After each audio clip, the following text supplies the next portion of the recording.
என்னது இது? கல்யாண ஊர்வலம் துணிக்கடை பக்கம், மண்டபத்துக்கு வழி தெரியலையோ?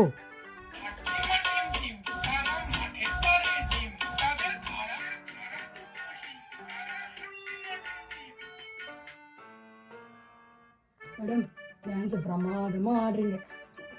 ஆனால் இது டான்ஸ் ஸ்டுடியோ கிடையாது, துணிக்கடை. என்ன வேணும்னு சொல்லுங்க. சிஸ்டர், என் ஃப்ரெண்டுக்கு கல்யாணம். அவள் இந்த சாரியை பார்த்துட்டு இதே காம்பினேஷனில் சாரி வேணும்னு சொல்லிட்டா. வின்னிங் பண்ணணும்னு சொல்லியிருக்கா. அதனால் இதே காம்பினேஷனில் சாரி இருந்தால் கொஞ்சம் காட்டுங்க ப்ளீஸ். அப்போது இங்கே தேடி வந்த சாரி தான் மேடம். ப்ரீமியம் கோல்டு ஜரியில் பண்ண சாரீ மேடம். இது பார்டர் அண்ட் பல்லு ரெட் அண்ட் கோல்டு காம்பினேஷனில் கொடுத்துருக்காங்க. இதில் எந்த உருவமும் இல்லை.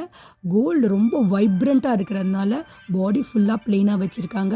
பல்லுவும் பார்டரும் மட்டும் ரொம்ப ட்ரெடிஷ்னலாக பூ போட்ட டிசைன்ஸில் வச்சுருக்காங்க. அதோட ப்ளவுஸ் வந்து ப்ரொக்கேட் ப்ளவுஸ் வந்துடும் உங்களுக்கு. செம்ம மேட்சிங் சிஸ்டர். இதையே பேக் பண்ணிவிடுங்க. சிஸ், நீங்கள் கூட செம்மையாக ஆடுறீங்க. கல்யாணத்துக்கு எங்கள் கூட டான்ஸ் பண்ண வரீங்களா? நானா? கல்யாணத்துக்கா? உங்கள் கூடயா? இதோ வந்துட்டேன் சார், கடையை பார்த்துக்கோங்க.